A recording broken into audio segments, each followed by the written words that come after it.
India versus England पहला टी20 कोई ज्यादा दिक्कत आई नहीं। इंडिया ने बड़े आसानी के साथ टी20 को जीत लिया, लेकिन गौतम गंभीर ने एक बहुत बड़ा रिस्क लिया था। अगर थोड़ी सी भी चूक हो जाती तो रात भारत हार सकती थी और गंभीर की कोचिंग में हार का जो सिलसिला है वो जारी भी रह सकता था। लेकिन थोड़ी सी चूक बाल बाल बच गए गौतम गंभीर कह सकते हैं। तो कौन सी बड़ी गलती की उसके बारे में बात करेंगे। साथ ही साथ भाई अर्शदीप सिंह हमारे हीरो ने बहुत बड़ा रिकॉर्ड प्राप्त कर लिया। इंडिया के पहले गेंदबाज बन गए हैं जिन्होंने टी20 में सबसे ज्यादा विकेट लिए हो। युजवेंद्र चहल को उन्होंने पीछे छोड़ दिया है और जसप्रीत बुमराह को तो पहले ही उन्होंने पीछे छोड़ रखा था। साथ ही साथ भाई आखिर में आकाश चोपड़ा की जो कमेंट्री थोड़ी सी अजीब लगी। आपको कैसे लगी मुझे कमेंट करके जरूर बताएं, क्योंकि जो आकाश चोपड़ा की आखिरी जो टोन होती है, बोलने का जो अंदाज होता है, वो रात थोड़ा सा गायब सा नजर आया। वो स्टूडियो से कमेंट्री कर रहे थे और कोलकाता में नहीं थे, लेकिन फिर भी देखा जाए आकाश चोपड़ा कहीं से भी कमेंट्री करे बहुत शानदार करते हैं, लेकिन रात उनकी कमेंट्री थोड़ी मुझे अजीब लगी। आपको कैसी लगी मुझे कमेंट करके जरूर बताएं। उनसे अच्छी मुझे पार्थिव पटेल और पीयूष चावला अच्छी कमेंट्री करते हुए नजर आए थे रात। अब बात करते हैं गौतम गंभीर ने कौन सा बड़ा रिस्क लिया। तो भाई गौतम गंभीर ने आपने रात टीम देखी थी, उसमें सिर्फ एक पेसर खिलाया, वो अर्शदीप सिंह। अगर पावर प्ले में 1-2 विकेट ना जाते, बीच में वरुण चक्रवर्ती विकेट ना लेते, तो भाई 200 प्लस का टारगेट हो सकता था और इंडिया के लिए बहुत ज़्यादा मुश्किल हो सकता था। क्योंकि भाई अगर आपने नोट किया हो तो इंग्लैंड की जोफ्रा आर्चर और मार्क वुड किस तरह से गेंदबाजी कर रहे थे, और ऐसा बिल्कुल भी नहीं था कि तेज गेंदबाजों के लिए पिच नहीं था।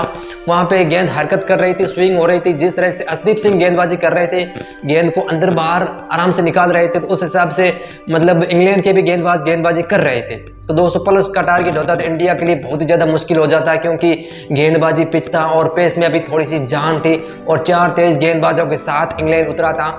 और ऊपर से 5 ओवर, मतलब 5 ओवर के अंदर अंदर अर्शदीप के 3 ओवर समाप्त करवा दिए थे। तो एक बहुत बड़ा रिस्क था, लेकिन फिर भी बीच में वरुण चक्रवर्ती आए और एक ही ओवर में 2 विकेट लेकर गए हैरी ब्रुक्स और लिविंगस्टन का। वहां से टीम बैकफुट पे चली गई इंग्लैंड की, और उसके अलावा इंग्लैंड की इतनी बैटिंग थी भी नहीं। 4 तेज गेंदबाज और एक स्पिनर, 5 ऑलरेडी टीम से मान कहो तो गेंदबाज थे, तो 6 बल्लेबाजों के साथ उतरी।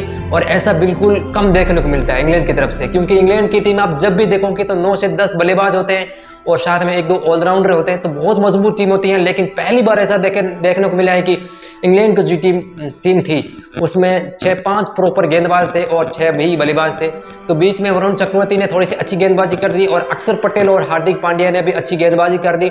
हार्दिक पांड्या एक ऑप्शन थे, लेकिन भाई हार्दिक पांड्या को बड़ी बुरी तरह से मारा जोश बटलर ने। तो अर्शदीप सिंह का एक ही ओवर बचा था, तो आखिर बीच में विकेट ना जाते वरुण चक्रवर्ती के ओवर में, तो आखिर में 5 ओवर में हमें 90-100 रन बनते हुए भी नजर आ सकते थे। लेकिन होपफुली वरुण चक्रवर्ती की अच्छी गेंदबाजी रही और पावर प्ले में अर्शदीप ने भी अच्छी गेंदबाजी की। इस हिसाब से जो स्कोर है वो मात्र 132 पे आके रुक गया, और वहां से आप कह सकते हैं कि इतना टारगेट तो इंडिया बड़े आसानी के साथ कर भी सकती थी और कर भी दिया। और आपको रात वाला मैच कैसा लगा?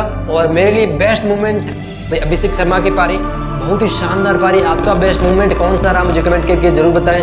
बंदा बहुत ही तगड़ा खेलता है, पिछले कुछ पारियों में थोड़ा सा आउट ऑफ फॉर्म था, लेकिन आज खेला है भाई, क्या शानदार खेला है। और साथ ही साथ भाई मार्क वुड और संजू सैमसन, एक ओवर का जो कॉन्टेक्स्ट था गजब का हुआ भाई।